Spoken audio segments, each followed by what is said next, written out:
¿Cómo les va? Bueno, hoy nos va a tocar explicar hechos jurídicos, actos jurídicos y los componentes del acto jurídico y los vicios del acto. Bueno, vamos a ver un poquito el diagrama. Acá tenemos los hechos jurídicos. ¿Qué es un hecho jurídico? Un hecho jurídico es un acontecimiento que produce el nacimiento, la modificación, la extinción tanto de relaciones jurídicas como de situaciones jurídicas. Diferente un hecho jurídico de un simple hecho. Un simple hecho puede ser una lluvia, puede ser un trueno.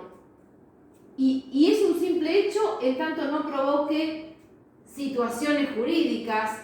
Puede ser un simple hecho con consecuencias jurídicas en cuanto, no sé, una tormenta hace que un árbol se caiga arriba de un auto. Es un simple hecho de la naturaleza que termina teniendo consecuencias o impactando en situaciones jurídicas. Para ver un poco la clasificación de hechos jurídicos, podemos ver que existen hechos de clasificación, hechos naturales o humanos, es decir, en cuanto no tengan la intervención del hombre y la tengan, hechos que son el comienzo de una situación jurídica y otros que son el fin de una situación jurídica, hechos que son voluntarios y hechos que son involuntarios, en cuanto está como componente la voluntad, que lo vamos a ver dentro de un ratito, hechos lícitos y hechos ilícitos, en cuanto están dentro de la ley o fuera de la ley.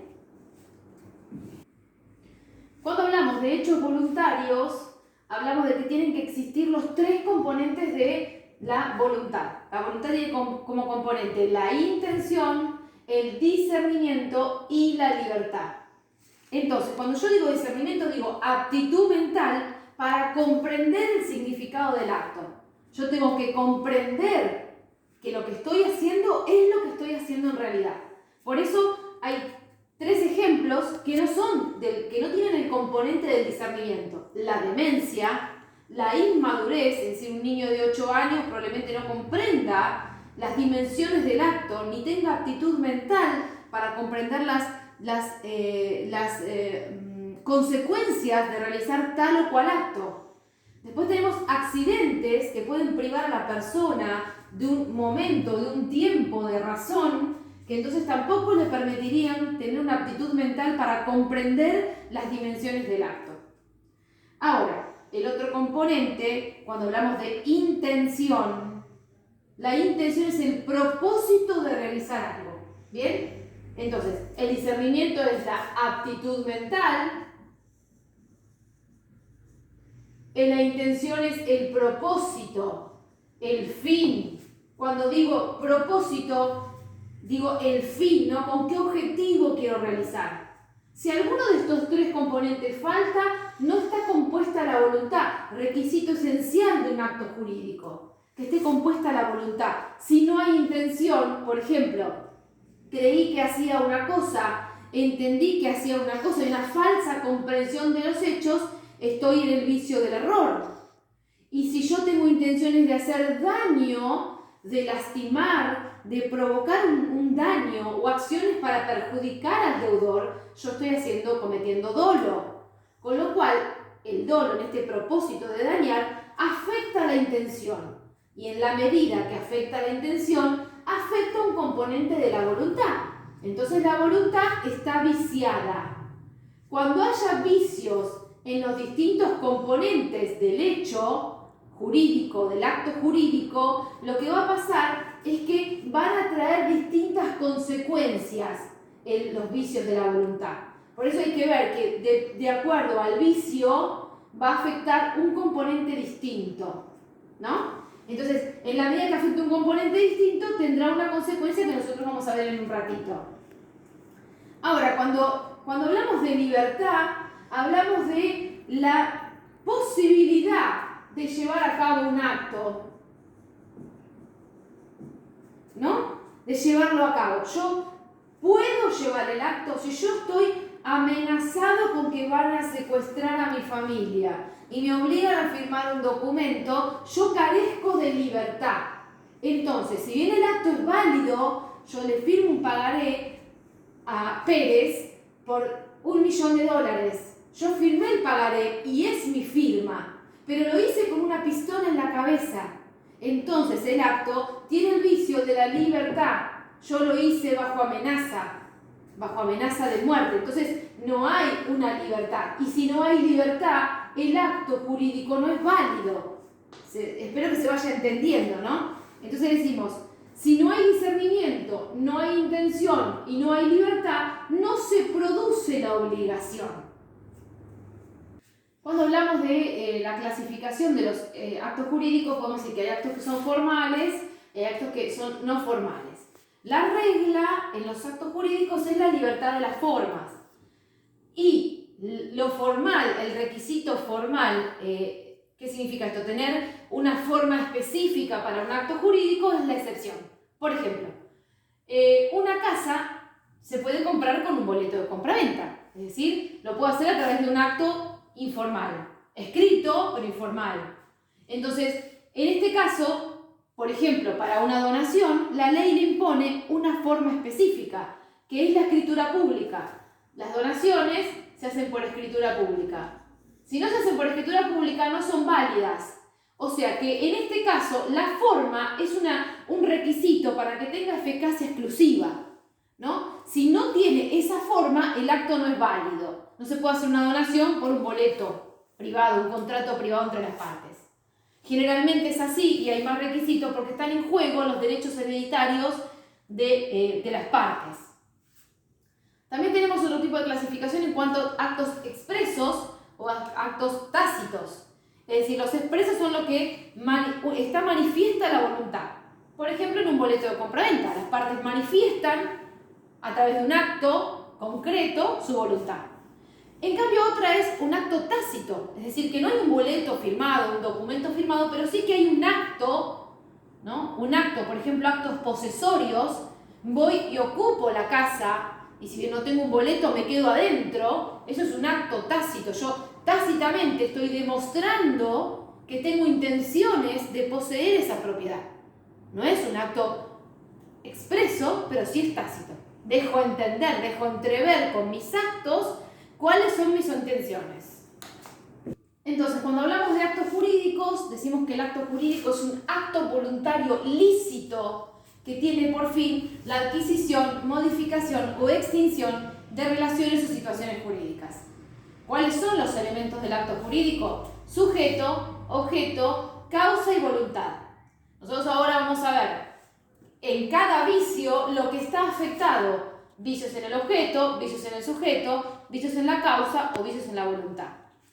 Cuando nosotros hablamos de actos jurídicos, decimos que hay actos jurídicos positivos y actos jurídicos negativos. Cuando decimos actos jurídicos negativos, decimos que son los que nacen de una omisión, de un no hacer, ¿no? Una obligación de no hacer. Lo que se me pide es que no haga, que no tenga tal conducta. Esos son actos jurídicos negativos. En cambio, en los actos jurídicos positivos, lo que se me pide es una acción, un acto. Por ejemplo, me compro una casa y mi obligación es pagar las cuotas. ¿Bien? ¿Bien? ¿Se entiende hasta ahí?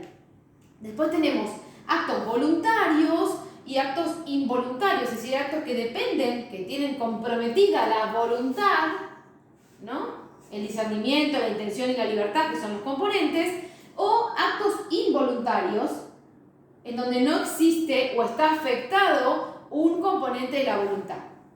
Después tenemos actos jurídicos unilaterales y actos jurídicos bilaterales. Es decir, actos jurídicos en donde nacen dos obligaciones, una obligación por cada parte, y actos jurídicos que se celebran de una sola parte con una sola obligación. ¿Bien? Bueno, cuando hablamos de los vicios de los actos jurídicos, vamos a ver estos cuatro y después vamos a ver los vicios de la voluntad. En estos cuatro vamos a ver, cuando las fallas están en el sujeto, hablamos de que se celebra con un sujeto, por ejemplo, que tiene afectada su capacidad. Por ejemplo, un hijo menor de edad.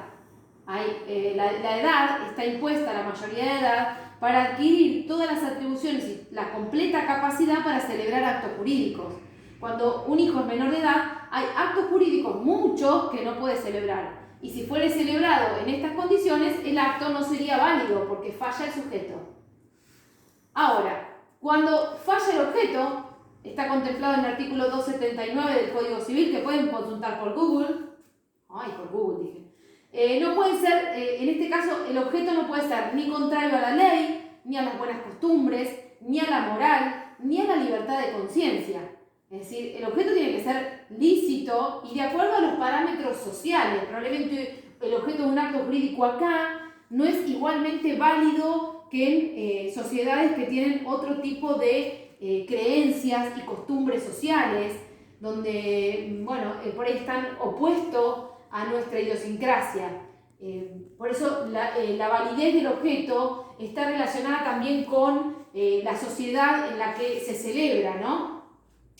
Por ejemplo, hay muchas diferencias en cuanto a la paternidad, ¿no? En distintos países. Hay países en donde la paternidad, la patria potestad, perdón, es exclusivamente del varón y entonces la mujer no tiene ningún derecho respecto de los hijos. Eso va cambiando y va haciendo que algunos actos no sean válidos de acuerdo al lugar en donde se celebran. Ahora, cuando hablamos, por ejemplo, de vicios o fallas en la causa, está contemplado en el 281 del Código Civil de la Nación. Por supuesto que la causa tiene que ser siempre lícita y el Código introduce una reforma novedosa en cuanto dice que la causa tiene que ser vista como el fin inmediato, ¿no? La causa fin inmediato, lo que inmediatamente va a cumplir el acto jurídico. Tiene que ser, por supuesto, lícita. Y cuando hablamos de la forma, que lo recordé hace un ratito, está contemplado en el 284 del Código Civil, el principio en general es la libertad de las formas. Las partes tienen libertad a la hora de celebrar un acto jurídico, salvo que excepcionalmente la ley le prevea una forma específica. Entiéndase, por ejemplo, donaciones, que va por escritura pública, entiéndase cesiones de derechos hereditarios, que también van por escritura pública. Es decir, en este caso, para ese tipo de actos, la ley le requiere una formalidad mayor. Ahora, también es verdad que si bien las partes tienen el principio de libertad de las formas y no tienen ningún techo, ¿no? En este caso, pueden fijar formas más estrictas de las previstas en la ley para ese acto, ¿no? Por ahí la ley me permite hacer un simple contrato y yo quiero ir a una escritura y no va a haber ningún problema. No hay ningún problema cuando es de más. El problema es cuando es de menos, ¿no? Cuando yo celebro un acto con menos condiciones de las que me prevé la ley, no con más condiciones o con más seguridad jurídica. Cuando hablamos del error, hablamos de que el vicio que está afectado, lo que está afectado del componente de la voluntad es la intención. Tenemos la ley equipara error e ignorancia como la misma cosa, es decir, el conocimiento falso o el desconocimiento entra en el error. Tenemos errores de hecho y errores de derecho. En cuanto al error de derecho, generalmente es un error en cuanto a la norma aplicable. Esto ocurrió mucho cuando se convirtió el Código Civil, cuando se modificó en el 2015. El artículo 8 del mismo código explica cómo adecuar estos derechos, que por ahí tenían un artículo y eran otros, en cuanto a la invocación de la norma aplicable. Después, si quieren, lo pueden consultar. Hay algunos ejemplos ahí, por ejemplo, en las sentencias de divorcio, de cómo puede adecuarse la norma cuando en realidad es un error involuntario por el cambio del código. Ahora, cuando hablamos de error de hecho, el código en el 265 habla del error de hecho esencial y del error de hecho accidental. Respecto del esencial dice que afecta la intención y que para salir de su consecuencia jurídica, que es la nulidad del acto, debe ser reconocido por la parte, ¿no? Podría ser, por ejemplo, que se equivocó en el nombre de la persona, pero la persona dice, no, en realidad era yo, lo salva y lo reconoce, entonces deja de ser nulo el acto para tomar validez. Siempre depende de que sea reconocido por la parte. Cuando hablamos de error, hablamos de que había errores, el código dice de hecho esencial y accidentales. En el caso de los accidentales es una cualidad accidental de la cosa, entonces no va a traer nunca un vicio en el acto. Los errores que sí van a traer de hecho, errores de hecho esenciales que van a traer un vicio en el acto, son estos. Entonces, de estos tenemos 5 clases. Lo que afecta a la naturaleza del acto, por ejemplo, yo te presté algo y vos entendiste que te lo regalé, cambié la naturaleza del acto. Yo te lo di en consignación, consignar es te lo doy para que vos me lo vendas y después me pagues, y vos entendiste que era un depósito y te lo guardaste como en guarda, en cuidado, o al revés. Puede haber un error en el bien o la cosa en que se pretendió designar. Puede haber un error sobre la cualidad sustancial del bien. Puede haber un error sobre los motivos personales o sobre las personas si fuesen determinadas, ¿no? Determinantes. Yo hice un acto con esta persona, pero resulta que esta persona no era la persona que decía ser. Ahí hay un error en las personas.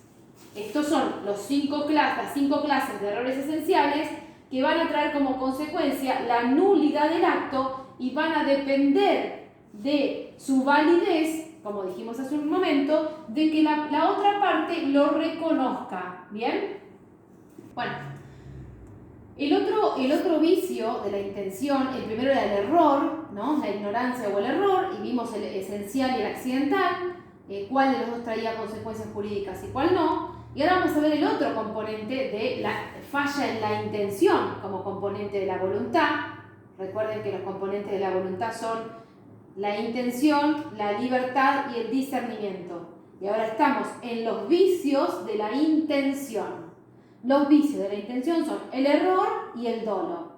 El dolo es un vicio que afecta a la voluntad, más específicamente a la intención. El dolo es esta intención, estas ganas de dañar que tengo, ¿no? De provocar daño. Entonces, el Código Civil contempla el dolo en el artículo 271, el Código Civil Comercial. Hacemos una clasificación porque hay dolos positivos y dolos negativos. Dolos en donde la omisión es determinante, es la acción dolosa, y ahí se configura el dolo. Y dolos en donde el artilugio, ¿no? La maquinación, dice, pensar en dañar es una acción positiva, en hacer, tiene que ver con el hacer, pero sobre todo con el hacer daño. ¿Bien? Después tenemos como clasificación dolo directo o indirecto, en cuanto interviene la parte principal del acto o cuando interviene un tercero que es autor de la maniobra provocadora del dolo, ¿no? Después tenemos dolo principal o dolo accidental, ¿no? El dolo principal es aquel que determina una causa, determina un daño en la víctima, tiene un dolo determinante en la víctima. Y el accidental tiene una consecuencia dolosa, pero la persona elige, ¿no?, celebrar el acto en esa condición. Bueno, ¿cuáles son las consecuencias que trae, las condiciones que traen como consecuencia de la nulidad en el dolo? Bueno, si hay dolo grave, la consecuencia es la nulidad. Si el dolo es la causa determinante de la voluntad, es decir, que yo si no hubiera habido ese acto doloso, no hubiera realizado el acto, trae la nulidad. Si el dolo causa un daño importante, trae la nulidad del acto. Y que no haya dolo de ambas partes, porque si yo quiero reclamar dolo, no puedo haberlo cometido, por supuesto. Entonces, para que esto pase, para que traiga como consecuencia la nulidad, irremediablemente hay que analizar las circunstancias en cada caso, ¿verdad? En cada caso en particular. Ahora, cuando hablamos de dolo, tenemos entonces que tener en cuenta cuáles son las condiciones para que se dé como consecuencia la nulidad. Hasta acá vimos entonces el error y el dolo como vicios de la intención, que es nuestro componente de la voluntad. Y ahora vamos a ver el componente de la voluntad, que era la libertad, ¿no? Y el vicio en el componente de la libertad. El vicio en el componente de la libertad es la violencia. Y para que se dé la violencia, tienen que haber ciertas condiciones. Por ejemplo, amenaza de sufrir o de no poder ejercer un derecho propio. Después tiene que haber temor de sufrir un mal. Que ese mal sea grave.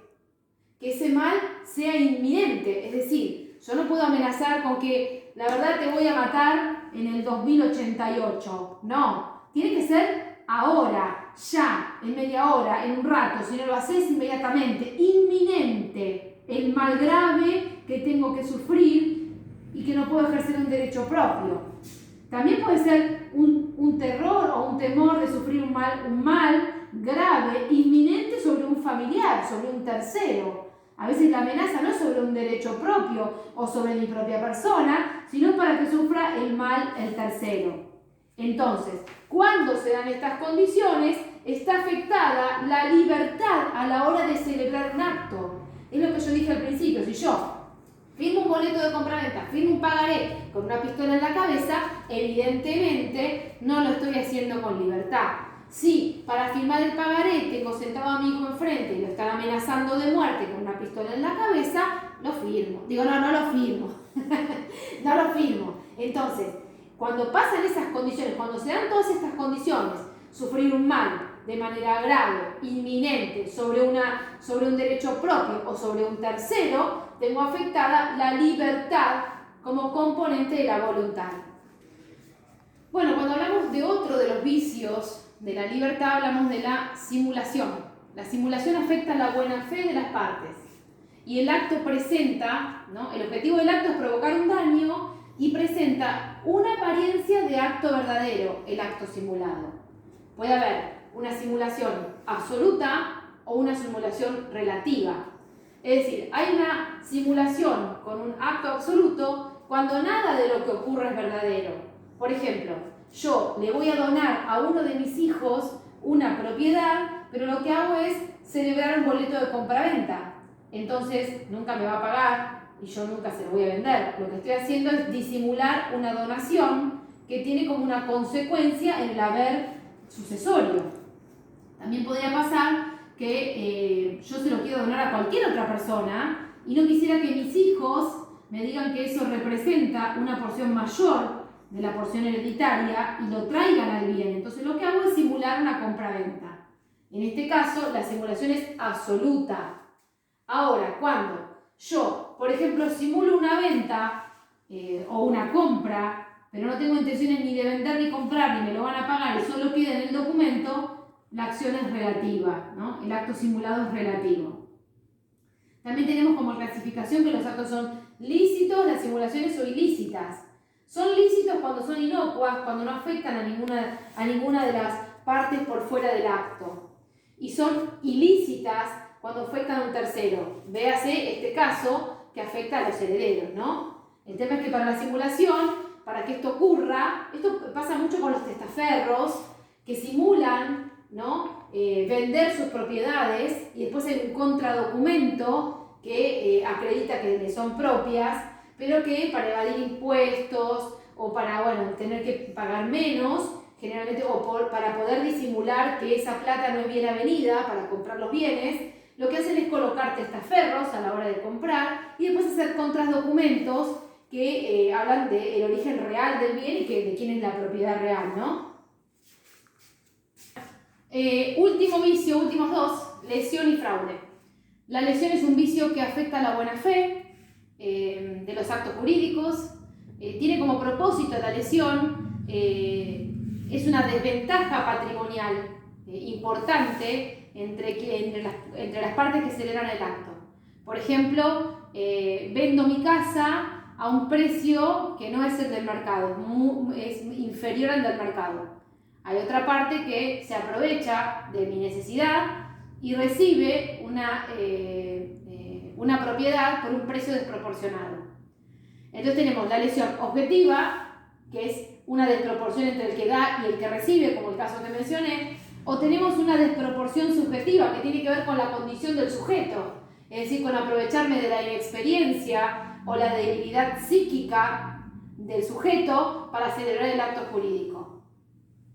Y el último de los vicios que vamos a ver son los vicios, es el vicio del fraude.